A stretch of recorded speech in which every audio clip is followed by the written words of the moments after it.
As we age, some habits creep in that silently push people away, and the worst part, nobody has the courage to tell you. These 13 habits don't just hurt your image, they isolate you. Stay until the end because the last one will shock you, and fixing it will change everything.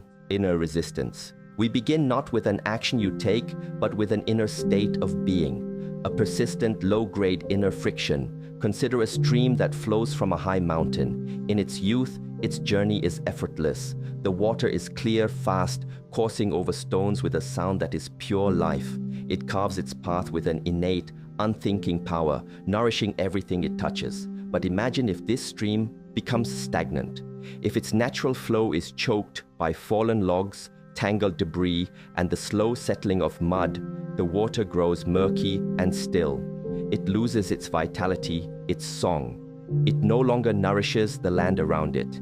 Instead, it becomes a breeding ground for decay, a place where life struggles to thrive. This is the precise nature of chronic complaint. It is a form of inner resistance, a self-imposed dam against the natural, forward-moving flow of life. Each complaint, no matter how small or justified it may seem, is another heavy log thrown into your own stream. You may believe you are simply describing the world as it is, offering a realistic assessment of its hardships. But in reality, you are actively shaping your inner landscape into one of stagnation and gloom. This habit is dangerously subtle because it often masquerades as astute observation or gritty realism. The world is a difficult place, the mind insists. People are so unreliable these days, the body aches constantly. These statements may contain kernels of truth, but to dwell on them, to give them the constant narration of your voice and the relentless focus of your attention, is to choose to live in the mud. It is to volunteer to be the stagnant part of the river. Others feel this stagnation on a level deeper than words. They may not be able to articulate why, but they sense the heavy pull-down energy of a blocked stream. It is a palpable weight. When they are near you, they feel their own life force being siphoned away, not by any malice on your part, but by the sheer gravitational pull of your inner state. They come to you seeking a cool, refreshing drink from a clear spring, and instead find themselves standing at the edge of a murky, silent swamp, feeling the ground soften beneath their feet. This is why they may retreat. It is not personal rejection. It is an instinctual act of self-preservation. They are not rejecting you, the person hidden within. They are shying away from the dense fog of negativity that you have allowed to surround your temple. The first step to clearing this internal stream is not to fight the impulse, but to bring the light of awareness to it. It is to simply observe the mind's tendency to complain. Do not judge it, do not condemn it, and do not try to forcibly suppress it. Simply see it with a gentle, detached curiosity.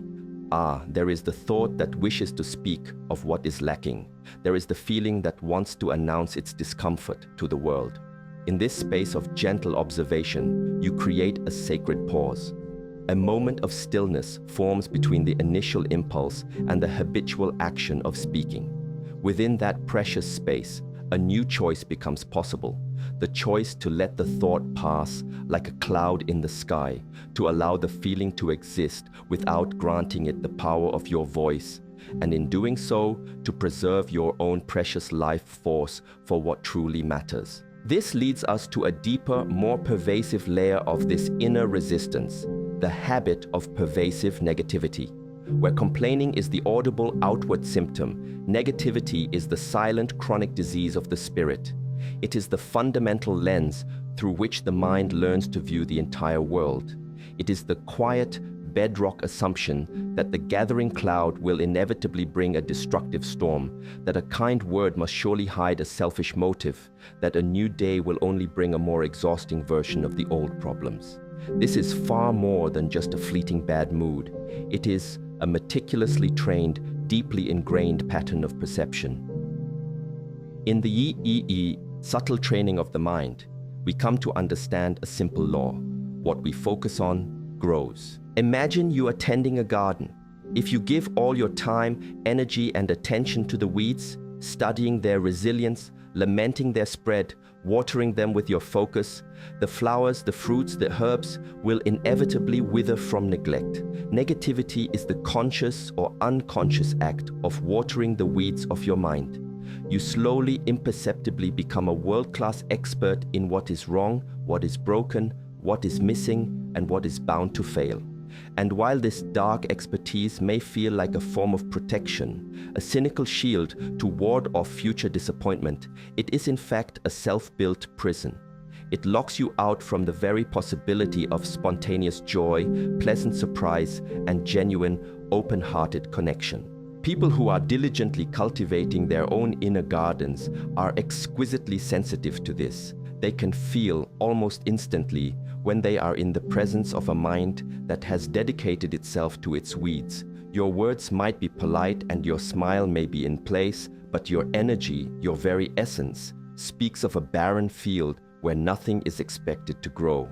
They might offer you a small flower from their own life, a piece of good news, a simple joy, and you may, without even realizing it, cast a long shadow of a future problem over it. That sounds wonderful, but you should be careful of, this is not wisdom, it's a conditioned reflex. It is the twitch of a mind trained to see only the threat of the weed, the shadow of the coming frost. To shift this deeply ingrained pattern is not to become a naive optimist or to deny the very real difficulties of life. It is to consciously, deliberately, and repeatedly turn your attention toward the flowers. It is to practice gratitude not as a yearly holiday or a fleeting thought, but as a fundamental reorientation of your being. It is the discipline of finding one small thing, a single beam of sunlight painting a square on the floor, the comforting taste of warm tea, the sound of a distant bird singing its heart out, and giving it your full, undivided attention for just a few moments. This is not a denial of reality.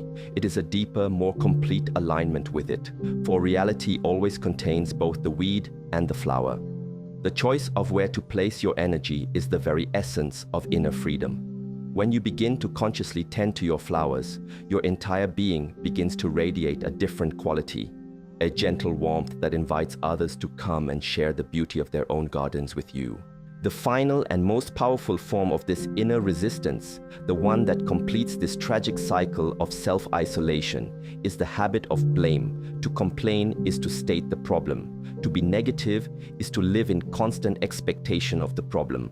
To blame is to outsource all responsibility for the problem. It is the act of pointing a finger at the world, at other people, at circumstances beyond your control, and declaring with righteous certainty, "You are the cause of my suffering."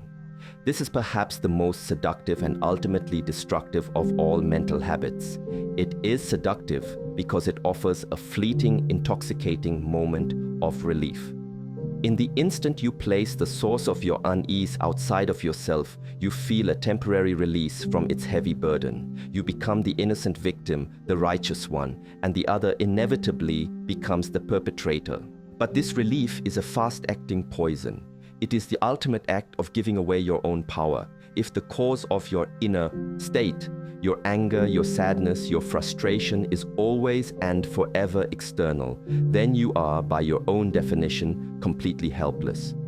You have willingly made yourself a ship without a rudder, tossed about by the unpredictable winds of other people's actions and the chaotic waves of world events. You are no longer the master of your inner home. You are merely its tormented, powerless occupant. When you consistently shift blame, you become energetically impenetrable. Others cannot truly connect with you because there is a formidable wall around you, a wall built brick by brick with every finger you have pointed. People are not afraid of your anger or your frustration. Those are normal human emotions. They are exhausted by the soul-crushing futility of engaging with someone who will not or cannot take ownership of their own experience. Any attempt at connection, at solving a problem together, at offering simple comfort, shatters against this invisible wall of blame. The conversation devolves into a courtroom drama where you are the perpetual prosecutor and they are, by default, the defendant. After a time, people learn that there is no winning such a case. There is no possibility of resolution. The only sane option is to quietly exit the courtroom. The path out of this self-imposed prison is radical self-responsibility. It is the courageous, world-altering act of withdrawing that pointed finger and gently turning your gaze inward. It is to ask in every situation that brings you discomfort a series of empowering questions. What is my role in this dynamic? What part of my own mind, my own history, my own fear is being triggered right now?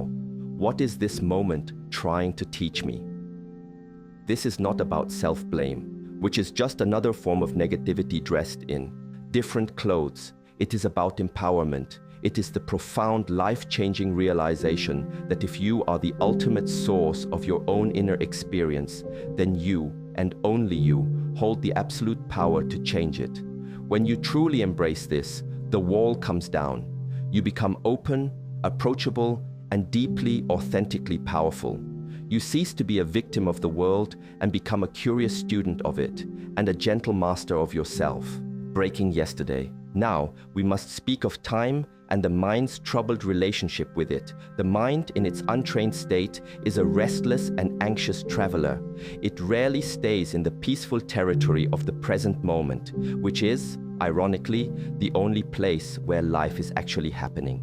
Instead, it habitually flees into the well-worn landscapes of the past or nervously scouts the imagined terrain of the future.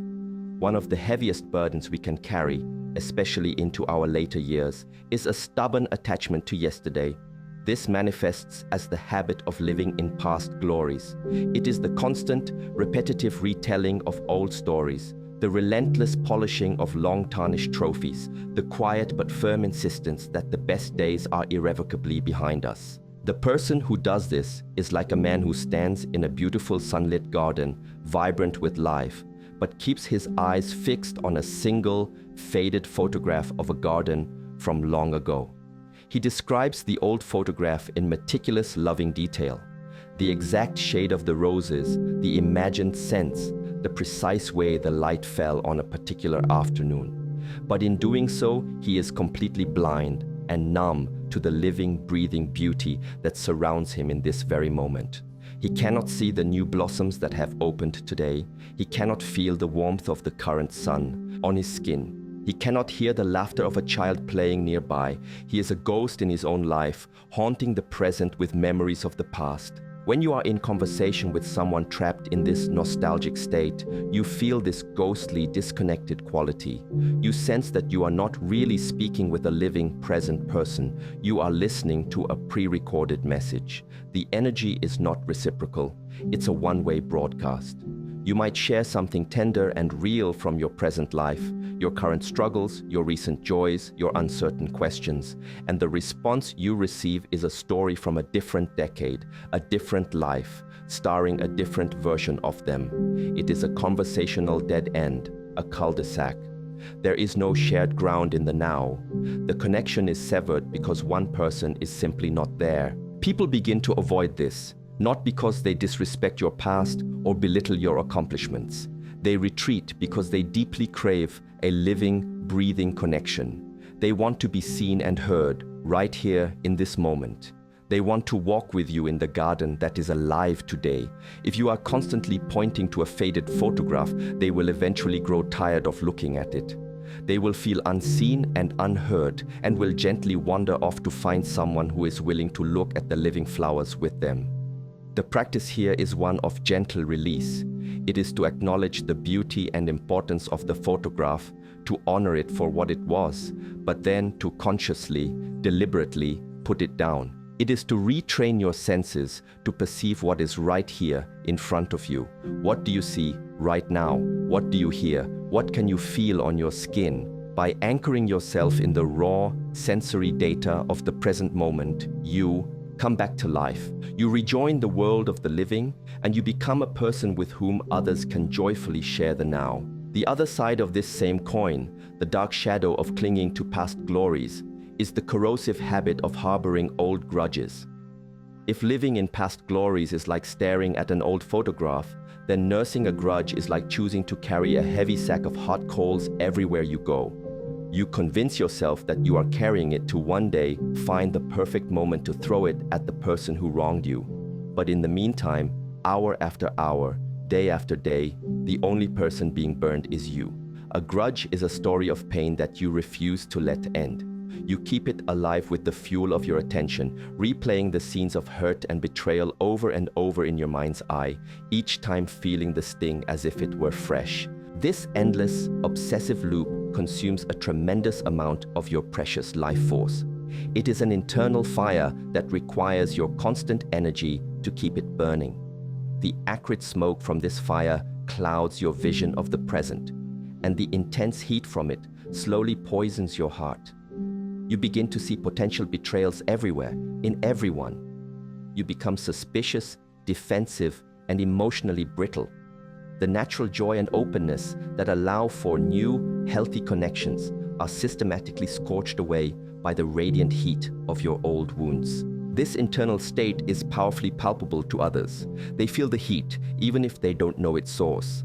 They sense the defensive, guarded posture.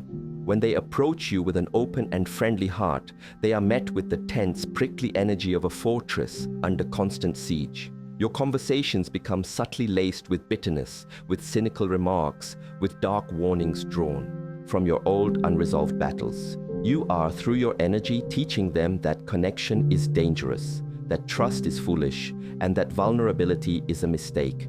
People do not withdraw because they are taking the side of the person who wronged you long ago.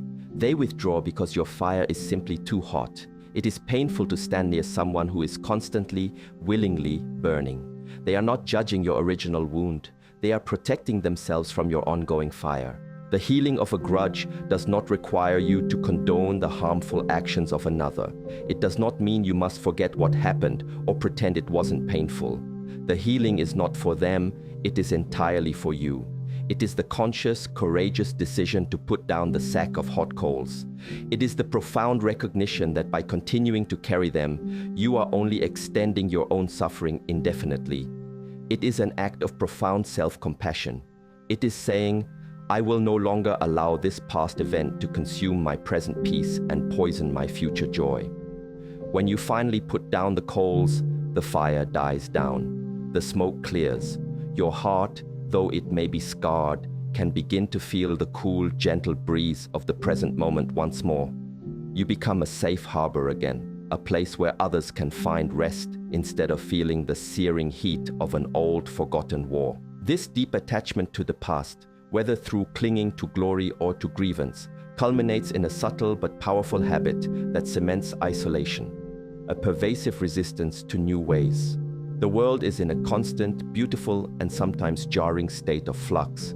Technology, culture, language, social norms, and ideas are always evolving. To age is to be a direct witness to immense, world-altering change. The mind that is stubbornly clinging to yesterday sees this natural evolution not as a dynamic process, but as a personal threat. It develops a defensive rigidity, an unyielding insistence that the old ways were always better. This is rarely a thoughtful, nuanced critique of the present. It is a fear-based, reflexive rejection of it.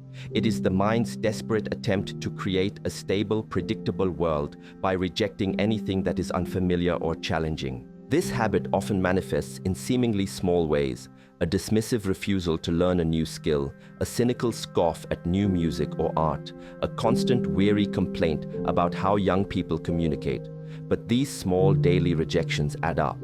They accumulate to create a large, invisible wall between you and the living, flowing current of life. You are effectively standing on the riverbank, arms crossed, insisting that the river should flow the way it did 50 years ago. Meanwhile, the river, utterly indifferent to your opinion, continues on its powerful new course, leaving you further and further behind. You become, in essence, a foreigner in your own time. You do not speak the evolving language. You do not understand the changing customs, and your constant vocal criticism of this new world makes you an unpleasant and draining companion for its native inhabitants. When younger people, or even peers who have remained flexible and open to change, interact with you, they are met with a solid wall of disapproval. Their world, their music, their tools, their very reality is being subtly or overtly invalidated. They feel judged not for their actions, but for their very existence in the present moment. It is deeply exhausting to have to constantly defend or explain your reality to someone who has already decided it is inferior. So, eventually they stop trying. They leave you on your lonely riverbank and go swimming in the vibrant, moving river. The practice here is not to blindly accept every new fad or trend. True wisdom is always discerning, but the practice is to consciously cultivate a mind of curiosity instead of a mind of judgment. It is to approach the new not with automatic suspicion, but with the open-ended question: what is this? What can I learn from it, even if I don't adopt it? It is to be willing to be a beginner again, to be awkward, to not know. This humility, this courageous openness, is a bridge. It allows you to step off the dusty riverbank and put your feet back in the cool, moving water.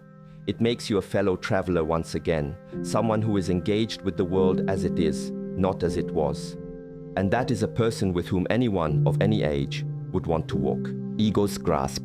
Let us now turn our gaze to the ways in which the ego, the constructed sense of a separate self, can create habits that subtly and effectively push others away.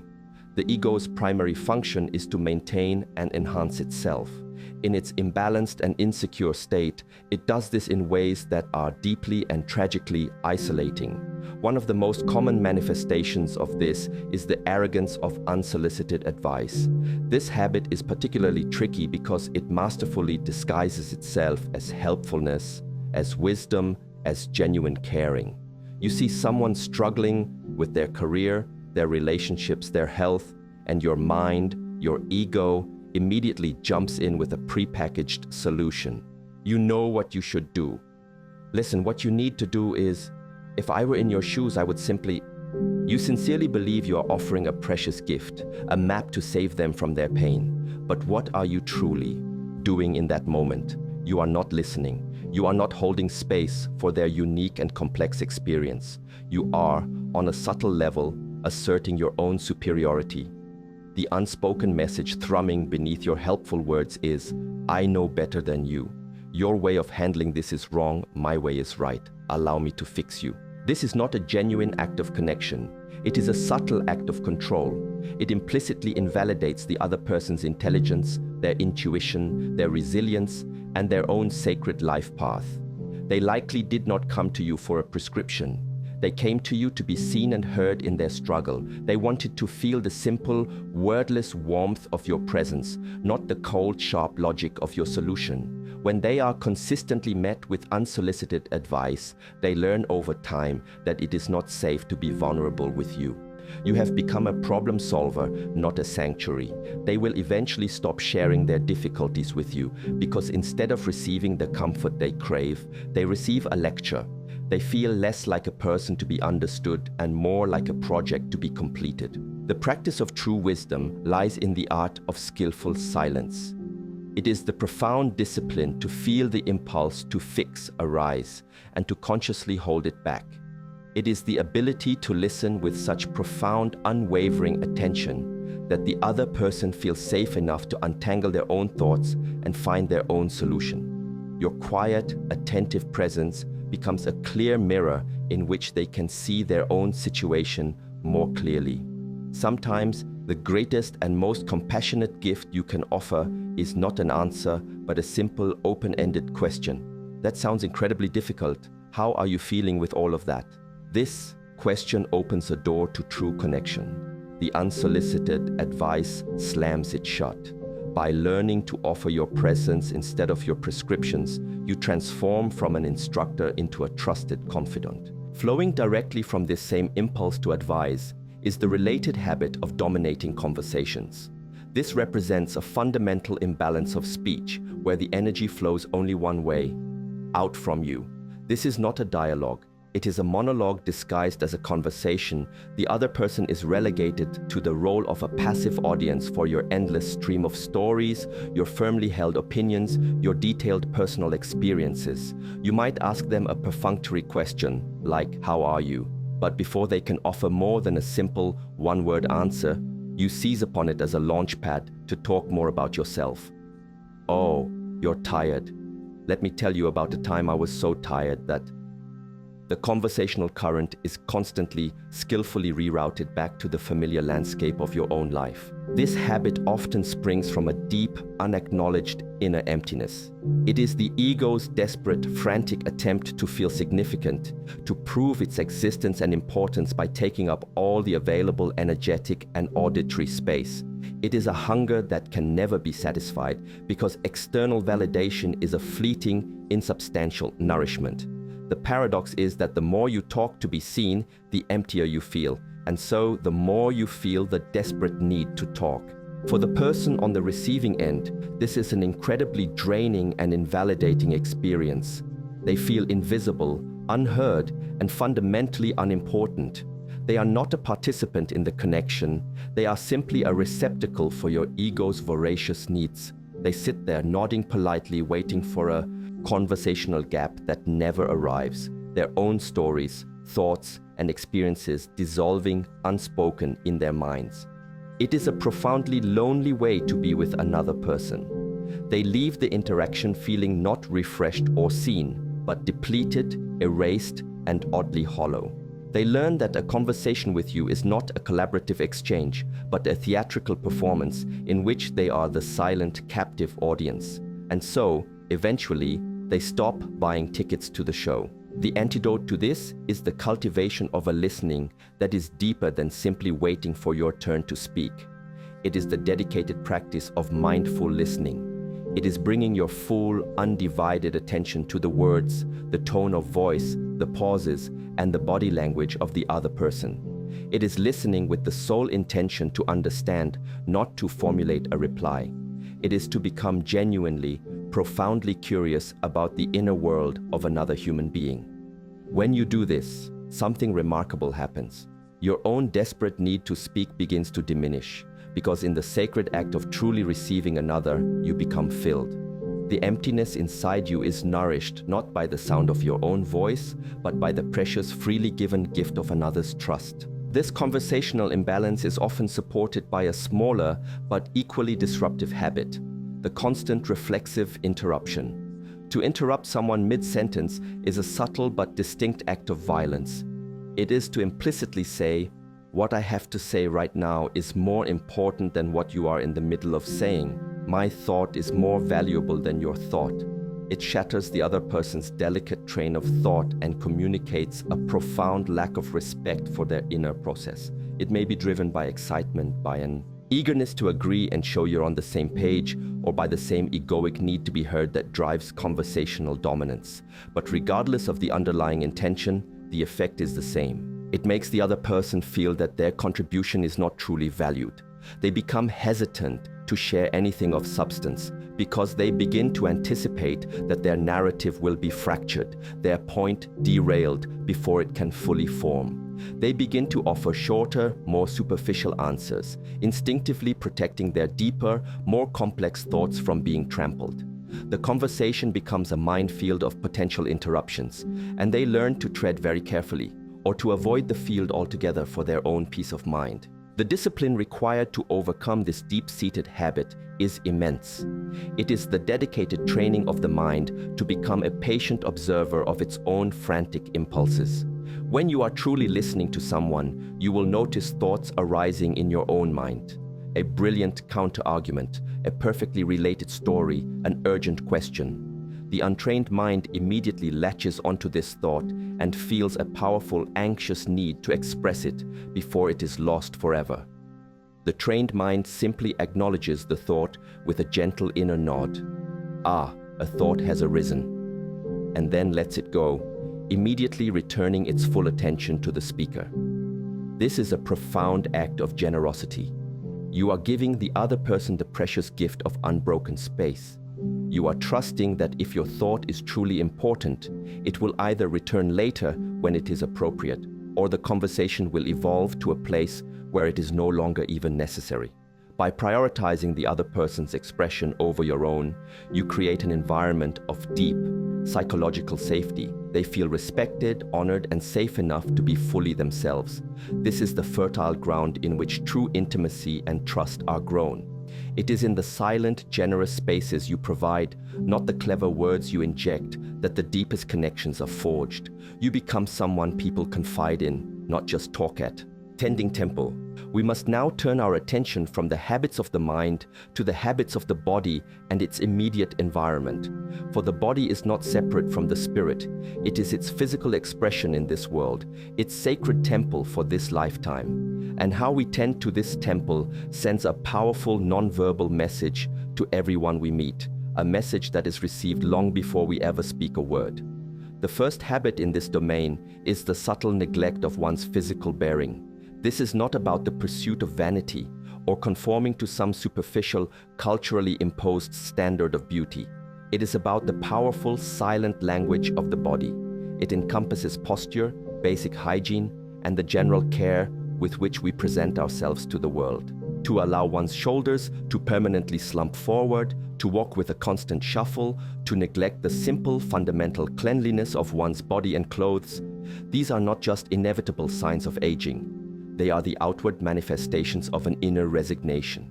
They are the body speaking a quiet language of defeat, of giving up on oneself. The unspoken message is, I no longer matter very much. My presence in the world is not important enough to tend to.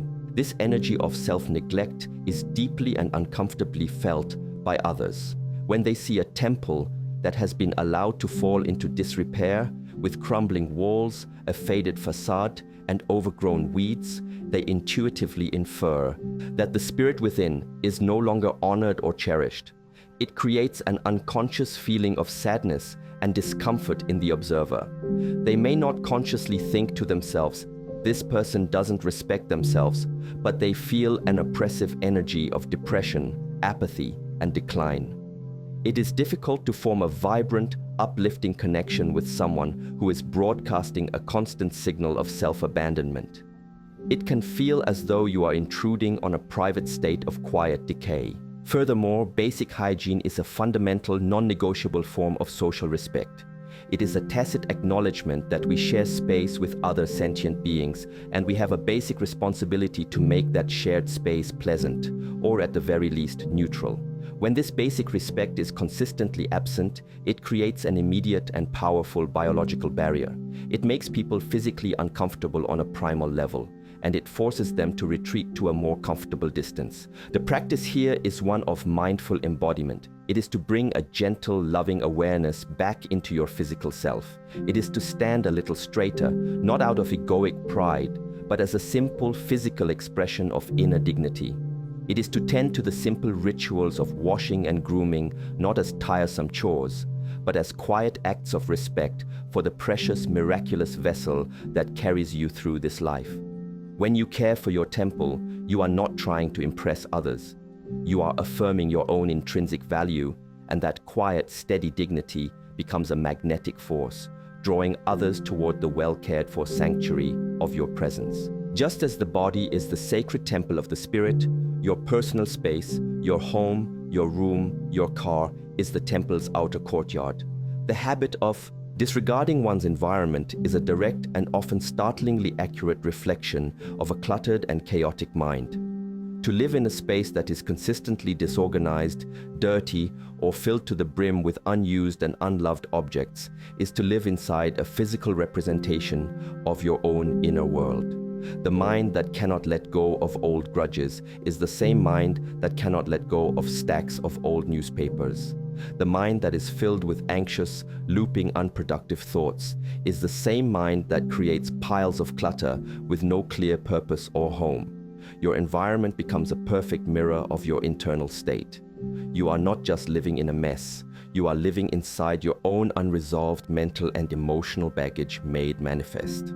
This is not about being a rigid minimalist or maintaining a perfectly pristine, magazine-ready home. A home should be lived in, comfortable, and reflect a life in progress. But there is a profound energetic difference between a home that is lovingly lived in and a space that is chronically neglected. When you invite someone into a neglected space, you are unwittingly inviting them directly into your chaos. Even if they are far too polite to ever say anything, they feel it on a visceral level. The lack of clear order, the feeling of heavy stagnation, the sheer psychic weight of accumulated purposeless stuff, it is energetically overwhelming. It is difficult for them to relax, to feel at peace, to have a clear and focused connection with you when the environment itself is so loud with distraction and disarray. They feel on some level as though they are wading through your unprocessed life, and it is an uncomfortable and deeply draining experience. They will, over time, begin to make excuses to meet elsewhere, or perhaps not at all. The act of tending to your space is therefore a profound act of tending to your mind. It is a powerful and accessible spiritual practice. Each object you decide to release is a symbolic release of an old, heavy attachment. Each surface you clean and clear is a literal clearing of your own mental fog. Each corner you organize is a subtle ordering of your own thoughts. As you consciously bring light, air, and intention into your physical space, you are doing the very same for your inner space. Your home ceases to be a storage unit for a past that is over and becomes a living sanctuary for the present moment. And when you invite someone into that sanctuary, you offer them a profound and rare gift. The gift of peace, clarity, and the beautiful calming energy of a well-tended spirit. Closing spirit. We come now to the most subtle and perhaps most profound habits of all, those that represent a closing of the spirit itself. These are not just isolated actions or patterns of thought, but a fundamental, hardened orientation towards life. The first of these is the quiet development of a pervasive sense of entitlement. This is the belief, often unspoken and even unconscious, that the world and the people in it owe you something. It may be because you have lived a long time, because you have worked hard, or because you have endured great suffering. The ego takes these life experiences and cleverly twists them into a justification for demanding special treatment, constant attention, or a deference to your needs and opinions above all others. This creates a spirit of taking, not of giving or exchanging. It is the energetic posture of an empty cup held out with a firm demand to be filled. You begin to see the kindness of others not as a precious gift to be cherished, but as your rightful due. The absence of this perceived tribute is then met with simmering resentment and eventually vocal complaint. You feel perpetually shortchanged by life. This energy of entitlement is one of the most powerfully repellent forces in human interaction. It is the polar opposite of gratitude. People feel it as a constant, low-grade pressure, a silent, needy demand. Their acts of kindness, which should be freely and joyfully given, now feel coerced, like paying a tax. They feel as if they are constantly in debt to you, a mysterious debt they can never fully repay because your sense of lack is a bottomless pit. A relationship with an entitled person is not a partnership. It is a form of emotional servitude. There is no joy in giving when the giving is expected, unacknowledged, and unappreciated. It systematically drains the natural generosity and spontaneity from the human heart. People will begin to limit their exposure to you, not because they are unkind, but because they need to protect their own spirit from the constant wearying drain of your unspoken demands. The path away from this lonely state is the conscious cultivation of a profound and radical gratitude. It is the daily practice of seeing every small act of kindness, every moment of ease, every new day that you are given as an unearned and precious gift. It is to deliberately shift your inner monologue from "what can I get" to "what can I appreciate right now," and eventually to the most liberating question of all, "what can I give?" A grateful heart is a full heart, and a full heart does not demand to be filled. It overflows. Its presence becomes a gift, not a tax, and people are naturally, effortlessly drawn to the warmth and light of its quiet abundance. The final habit we must illuminate is, perhaps the most tragic of all. It is the habit of closing oneself to joy. As life progresses, it inevitably brings with it experiences of loss, pain, and profound disappointment. A mind that has not been trained in resilience can begin to build thick, high walls around the heart as a form of self-protection. It decides unconsciously that it is safer not to feel too much joy, because joy is a vulnerable state and is often perceived to be followed by pain. This leads to a creeping cynicism, a conditioned refusal to be delighted by small, simple things. You see a beautiful sunset and the mind immediately whispers, it will be dark soon. Someone shares a moment of pure, silly, uninhibited laughter, and you remain aloof, unwilling to participate in such a frivolous emotion. You reject compliments, dismiss good news, and expertly find the potential flaw in every happy occasion. You believe you are protecting yourself from future hurt, but in doing so, you have entombed yourself while you are still alive. You have chosen the sterile, predictable safety of the tomb over the vibrant, unpredictable, and sometimes painful dance of life. This lack of receptivity to joy makes you a black hole for positive energy.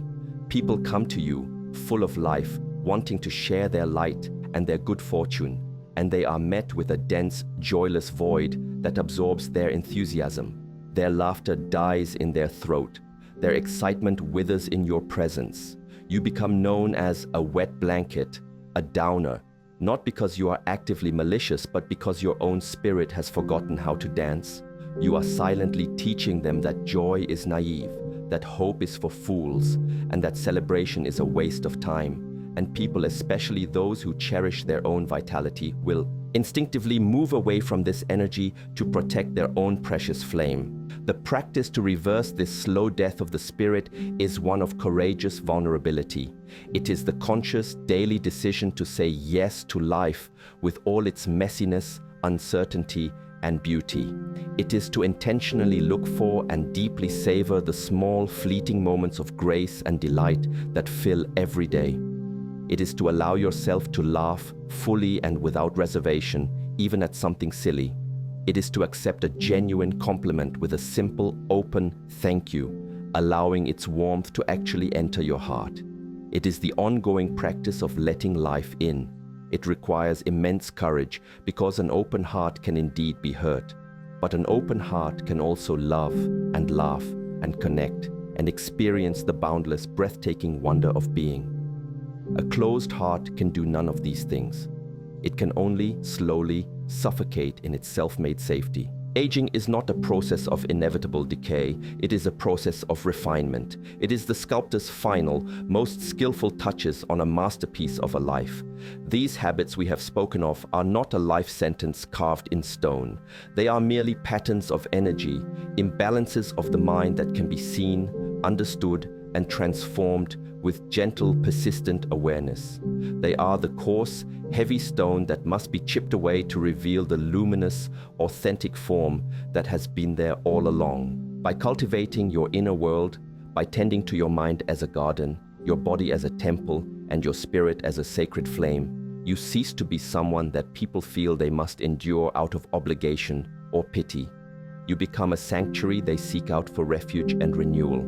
Your presence, infused with stillness, with deep listening, with gratitude, and with a quiet, resilient joy, becomes your greatest offering to the world. In a world of deafening noise, you become silence. In a world of frantic chaos, you become peace. This is the true power and the profound beauty of a life lived with intention, right to the very end.